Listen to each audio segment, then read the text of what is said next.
तो रावण को किस चीज का प्रतीक देख सकते हैं? रावण, 10 सिर का रावण हम देखते हैं, मतलब एक जलाते भी 10 सिर के रावण को ही है, रावण का प्रतीक है, दशानन कहते हैं।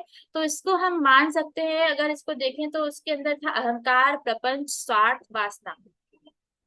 अहंकार का धनी था, वो बहुत अहंकार था, उसके लिए स्वार्थ, उसने सब कुछ अहम में किया, मैं ही मैं हूँ, त्रिलोक अधिपति मैं हूँ, है ना, मैं सब जगह मैं ही, मेरा ही राज्य है, मेरा, मैं स्वार्थ, अपना जो स्वार्थ है उसको पूर्ति के लिए उसने कई प्रपंच किए। अब जैसे प्रपंच आप देख लो, तो जैसे सीता माता का हरण कर लिया, किस किस वेश में आके, ऋषि के वेश में आके, ब्राह्मण के वेश में आके। वासना उसके अंदर कूट कूट के भरी थी, उसकी जो कहानियां हैं, बहुत डीप में जाएंगे, कहानी आप सबको पता है, राम और रावण की पूरी कहानी पता है, बस हम उसके कोरिलेशन को देखेंगे कि वो आज आप उसको किससे अपने लाइफ में कंपेयर कर सकते हैं। असीम स्वार्थों की पूर्ति के लिए हर किसी का उत्पीड़न, अपनी जो स्वार्थ अपने मैं के लिए हर व्यक्ति का हर प्रकार से उसने उत्पीड़न किया। और उसी का उस जो उसकी ताकत थी, जो उसकी उसका साहस है, उसके जो उसको संकल्प था, वो सब के कारण जो कुछ तपस्वी लोग भी थे। अब देखिए, जैसे त्रिजटा थी, मरीच थी, खुद रावण, कुंभकर्ण, और ये सब तपस्वी ही थे। कहते हैं रावण से बड़ा ज्ञानी भी नहीं था उस समय, मतलब रावण ने कितनी ही शास्त्र अपने रावण को किस किस ज्ञान का किस किस चीज का ज्ञान नहीं था। तो और वो शंकर जी का कितना बड़ा भक्त था। आप जो आज शंकर जी का वो सुनते हैं, जटाटवी गरज रच, वो जो आप पढ़ते हैं पाठ, तो आप उसमें वो किसका रचना है? वो रावण की रचना है। इतना ज्ञानी होते हुए भी उसके अंदर जो अहंकार आ गया, उसके चलते उसने पूरे लोक में त्रिलोक में हाहाकार मचा दिया था। और उसके साथ उसके जो त्रिजटा थे, मरीच थे, ये सब तपस्वी, इनकी भी तपस्या थी, इनके पास भी शक्तियां थी, जैसे कोई रूप बदल सकता था, कई वेश बदल सकते थे, कुंभकर्ण के लंबे नाक, कान, मतलब वो दूर दूर तक, दूरदर्शी, दूर दूर तक सुन सकता था। मेघनाथ था, खरदूषण थे, सुबाहु थे, ये सब अपने बलवान थे, तपस्वी थे और साधक थे। लेकिन इनको भी कहीं ना कहीं उसके रावण के जो वो कहते हैं ज्यादा बलवान होना, कहते हैं आतंक का ज्यादा बलवान होना, उसके कारण ये सब भी इसके अंडर थे। उसके जो राज्य था उसमें क्या भरा हुआ था? उसमें राक्षस भरे हुए थे, है ना। और लेकिन वो थी सोने की लंका। अब जो रावण की लंका थी, कहते हैं उसका जो वर्णन करते हैं तुलसीदास जी, उसमें कहते हैं कि वरुण पानी भरते थे, मतलब वरुण देव जो जल के देवता है, वो पानी भरते थे, जिसके पास इतना ऐश्वर्य है कि उसके यहाँ ऐश्वर्य है, और जो जितना दास बना के रखा है त्रिलोक को, त्रिलोक के सारे देवी देवताओं को, उसमें कहते हैं कि वरुण देव पानी भरते थे, पवन देव वहां पे बुहारी लगाते थे, मतलब वहां अगर हवा चलती है तो कहते हैं पवन देव बुहारी लगाते थे, अग्निदेव वहां पे भोजन पकाते थे। और वो जो है, मतलब राक्षसों की केंद्र भूमि एक तरह से कह सकते हैं। रावण के राज्य की अगर कल्पना करें तो रावण का राज्य कैसा था? रावण के राज्य था पूंजीवादी की बढ़ोतरी। अब देखिए, रावण के पास सोने की लंका है, शतपुत्र कहते हैं उसको, 100 पुत्र थे। तो इस तरह से जब आप देखते हैं तो कहीं ना कहीं उसकी एक पूंजीवाद क्या है? मतलब कलेक्शन करना।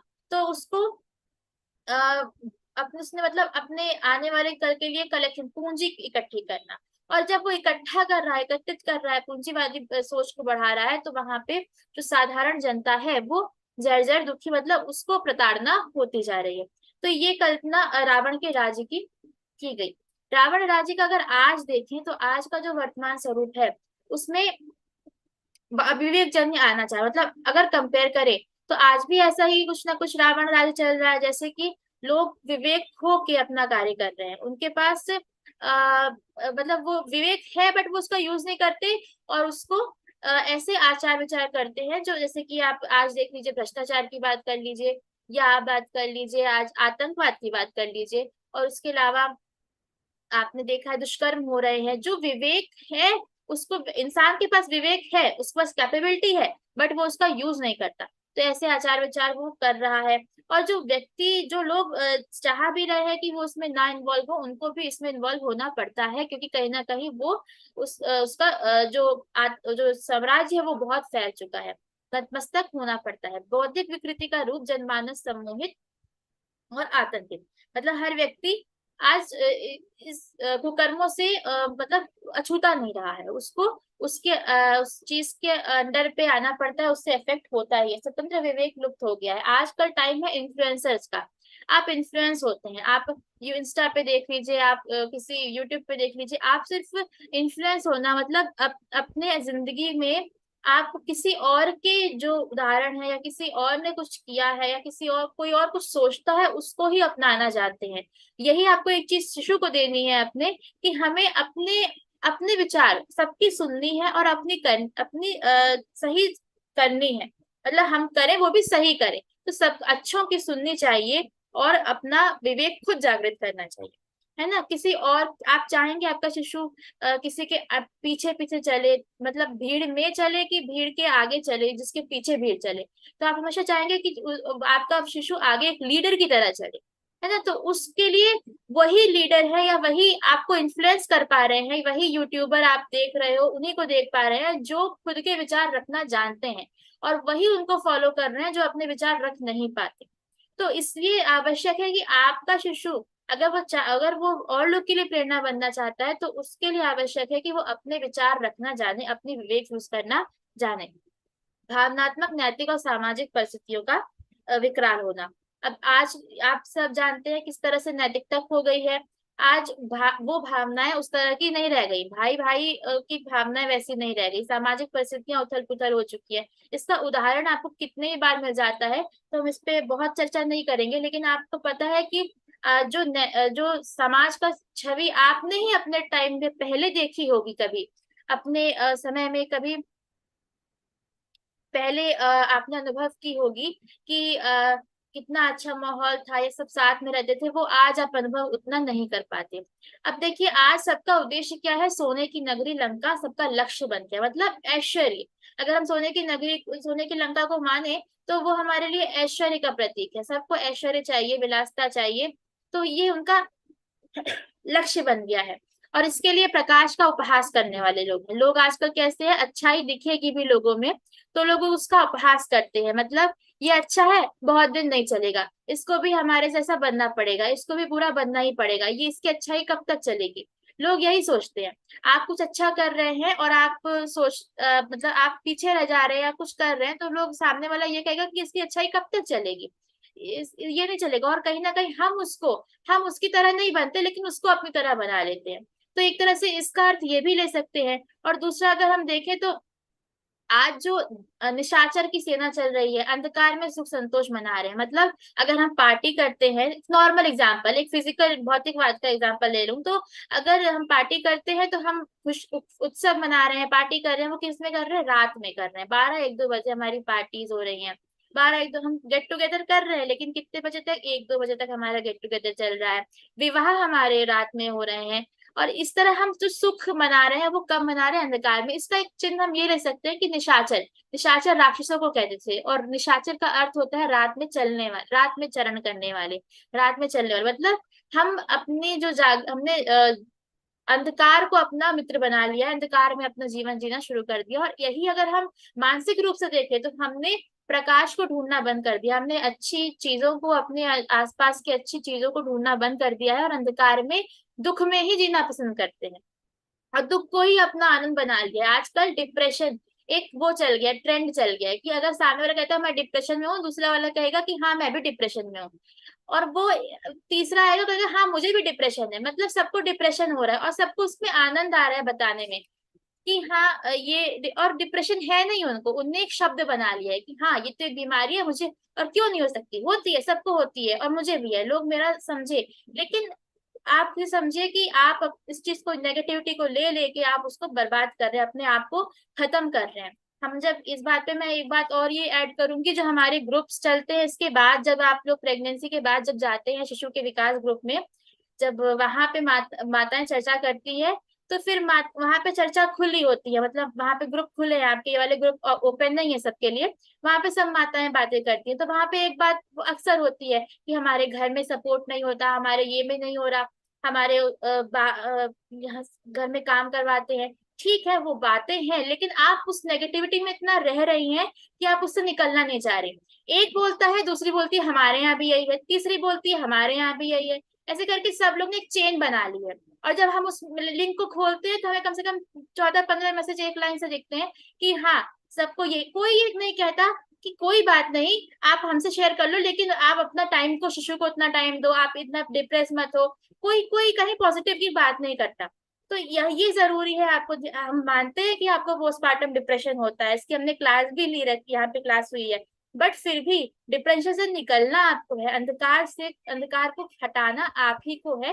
तो ये, खैर ये तो बात की बात हो गई। अभी यहाँ पे हम बात करें तो हमें अपने दुख, मतलब यहाँ पे क्या दिख रहा है, दुख दिख रहा है, दुख ही अच्छा लग रहा है, अंधकार ही अच्छा लग रहा है, इससे कारण क्या फैल रही है, दुख फैल गया है, दारिद्रता दरिद्रता फैल गई है, शोक फैल गया है, संताप। ये हमारे समाज में हर कोने पे दिखता है। किसी को खुशी है भी तो वो खुशी की चर्चा नहीं करते, लोग खुशी छुपा के रखते हैं कि कोई वो दुख में परिवर्तित हो जाएगी। तो अब जब दानवता फैली, राक्षसी शक्तियां फैली, तो उस समय पे दुर्गा का अवतरण हुआ। अब यहाँ पे आप सबको एक बार फिर जागृत होने की जरूरत है। दुर्गा का रूप जो कहते हैं, जैसे हम अभी नवरात्रि मनाई हमने, दुर्गा को मनाया, दुर्गा पूजा मन रही है, तो इसमें हम क्या हुआ है, क्या दुर्गा, तो जब दानवता भरी बड़ी और महिषासुर, मधुकैटभ, शुंभ निशुंभ, आप इन राक्षसों के नाम सुनते हैं, ये जब आए तो इनके अंत के लिए, जब कोई अंत नहीं कर पाया इनका, तो सभी देवी देवताओं ने जो लोक मंगल के लिए रुचि रखते थे, मतलब समाज के कल्याण के लिए जो रुचि रखते थे, उनने, उन बुद्धिजीवी ऋषि मुनियों ने अपना एकत्रित किया, एकत्रित हुए और अपने अपने अंशों को, अपने अपनी शक्तियों को लगाया। जब एक शक्ति बनी और उसमें प्राण फूकी गई तो वो शक्ति कहलाई दुर्गा शक्ति।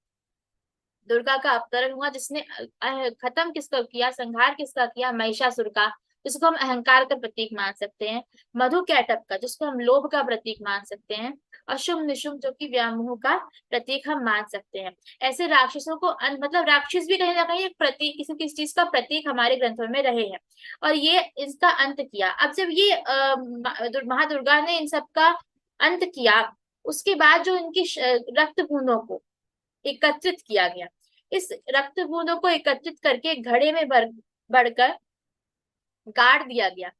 और अब ये जो रक्त बिंदु थे ये अपने पलते रहे। कहेगी जो संगठन शक्ति बनी थी, जो प्रजापति ने बनवाई संगठन की शक्ति, देवताओं की, ऋषि मुनियों की, उनकी शक्ति दुर्गा बनी, और दुर्गा की जो रक्त बूंद है उनकी वो शक्ति और पलती गई, तो वो पल पल के बनी महाशक्ति महाकाली सीता। और ये सीता का अवतरण कैसे हुआ, सीता को मतलब जो हल चलाया जनक के राज्य में, जब जनक ने जमीन पे हल चलवाया गया, और उस हल में जब ठोकर लगी तो वहां पे सीता थी, ऐसा पाया गया, वहां से सीता निकली जब वहां पे ढूंढा गया। तो और इस सीता की बात करें तो सीता की शक्ति, और सीता को अगर रामायण की बात कर रहे हो, सीता को निकाल दे तो रामायण बचती नहीं है। सीता ही वो धुरी थी जिसके कारण इतना रामायण रामायण की ये कायाकल्प हुआ। अब सीता जो इतना बड़ा संहार करने वाली है, इतना बड़ा, इतनी शक्ति की अंश है, तो उसको पालेगा कौन, उसको संभालेगा कौन, तो वो हुए राजा जनक। अब यहाँ माता पिता सब जागृत हो जाएं, क्योंकि राजा जनक वो है जो शक्ति को संभालने वाले, उनके गुण कैसे होने चाहिए, ये ढूंढा गया होगा ऑब्वियसली कि ये सीता, ये शक्ति पलने जाए कहाँ। तो उसके जो गुण है वो क्या थे राजा जनक के, कर्मयोगी, ब्रह्म ज्ञानी, प्रजा की निस्वार्थ सेवा, जो कर्म को ही अपना सब कुछ मानते हैं, मतलब कर्म फल को ही मानते हैं, कर्म करने वाले हैं, कर्म योगी हैं, ब्रह्म ज्ञानी है, ब्रह्म ज्ञानी। और जब आप देखते हैं तो सारे जो हमने बात की थी गार्गी की, मंडन ऋषि के, मतलब जो शास्त्रार्थों की बात हुई थी हमने शंकराचार्य के साथ गार्गी की, वो हमने कब देखी है, कहाँ पे देखी है, जनक के दरबार में देखी है। तो वो जो शास्त्रार्थ हुए हैं, वो इसमें बहुत रुचि थी जनक की, और जनक इन बातों पे बहुत, इन शास्त्रों पे बहुत चर्चा करते थे, और इस बात को मानते थे कि जो संपत्ति है, जो उनके पास राज्य था, सब कुछ उसमें, वो तो उनका है ही नहीं, प्रजा का ही है, लेकिन वो जो देह है, जो देह है उसको भी अपना नहीं मानते थे वो, इसलिए उनको विदेह कहा गया। वो अपनी आत्मा को ही, मतलब मैं मेरी आत्मा ही है, इसके अलावा जो भी है वो उनका नहीं है, ये उनका गुण था।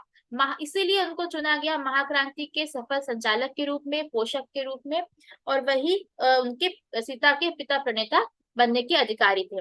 अब प्रश्न उठता है कि अगर कोई देवी आत्मा आ रही है, आपकी कोखों में आ रही है, तो क्या आप इतने सक्षम है, आपका परिवार इतना सक्षम है, आपका घर इतना सक्षम है कि आप उसके अधिकारी बन सके? आपका परिवार क्या उतना सक्षम है?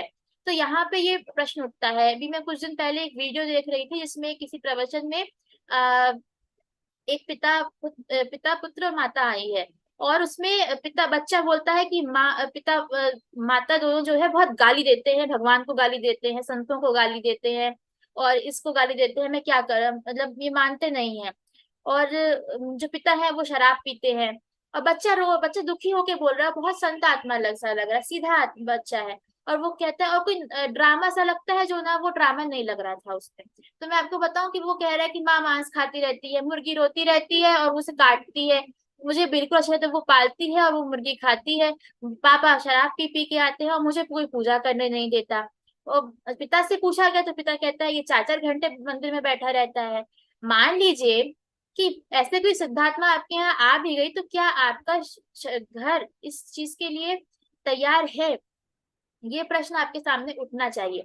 तो ये गुणों को आपके अंदर होना चाहिए कि वो आपके राज, हम कहने कहा कि आपके घर में एक राजकुमार आने वाला है, भगवान का वरदान आपके घर में आने वाला है। सबको ये अवसर, इस मतलब अच्छी आत्मा का अवसर कम ही मिलता है, और आप यहाँ जुड़े हैं तो ऑब्वियसली आप कुछ ना कुछ अपने बच्चे को दे रहे हैं। लेकिन क्या वो उस परिवार को भी आप उतना परिष्कृत कर पा रहे हैं, अपने आप को उतना परिष्कृत कर पा रहे हैं, ये सवाल है।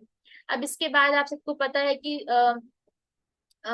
सीता माता के हमने बात की है, पहले भी की है, कि जब बात हुई कि विवाह किससे हो सीता माता का, तब ये हुआ कि सीता माता ने धनुष उठा लिया, और कौन सा, पिनाक धनुष, शिव जी का धनुष।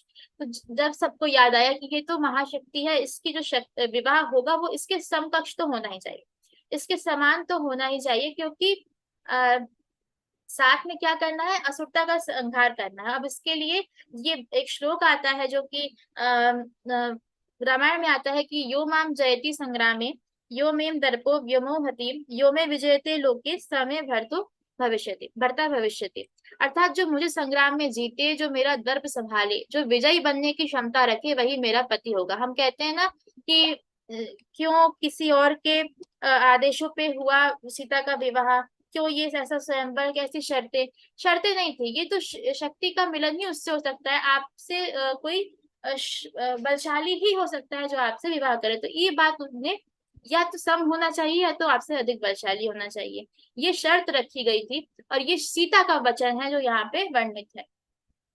तो माँ शक्ति सीता का जो धारण कर सके और शिव पिनाक को उठाकर असुरता के विरुद्ध उस पर शर संभाल सके, वैसा वर ढूंढा जाए। और ऐसा वर कौन मिला? जो थे हमारे राम जी।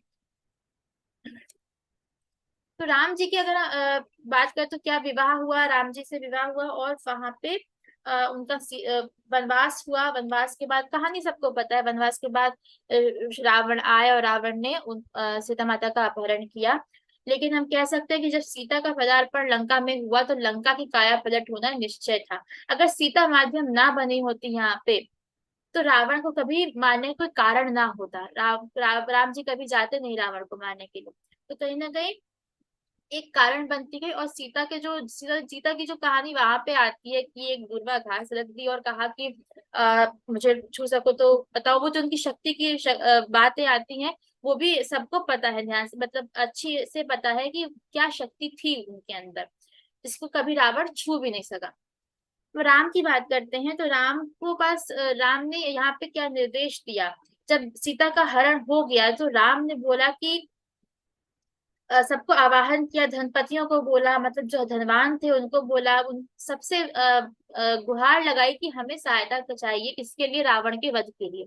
आराम की निर्जीव जिंदगी काटने की अपेक्षा अधर्म से लड़ने और धर्म को प्रतिष्ठापित करने के लिए ईश्वरीय प्रयोजन में सहयोग देते हुए मर जाना बेहतर है। यह निर्देश किसने दिया? राम जी ने दिया। राम जी ने कहा कि न्याय और औचित्य के लिए लड़ने का प्रयत्न अपने आप में एक बहुत बड़ी विजय है। मतलब धर्म की लड़ाई करना जरूरी है, विजय होगी कि नहीं होगी वो बात की बात है। बस लड़ना किसके लिए है? न्याय के लिए, औचित्य के लिए, मतलब सही लक्ष्य के लिए लड़ना जरूरी है। अब यहाँ पे साथी कौन बना? धनपतियों से बात हुई, बड़े बड़े पैसे वालों से बात हुई, लेकिन इनके साथी कौन बना? इनके साथी वो आए नहीं, इनके साथ में आए जटायु, गिलहरी, रीछ वानर। अब सोचिए, क्या जटायु के जाने से रावण ने हरण छोड़ दिया था? रावण ने सीता को छोड़ दिया था? नहीं छोड़ा था। जटायु मर गया। गिलहरी से क्या आपको लगता है गिलहरी से पुल बन गया था? नहीं बना था। वो तो एक उसका उसने अपना थोड़ा सा योगदान दिया। और रीछ वानर, आपको क्या लगता है रीछ वानर ना जाते तो क्या राम जी रावण को नहीं मार पाते? तो ऐसा भी नहीं है।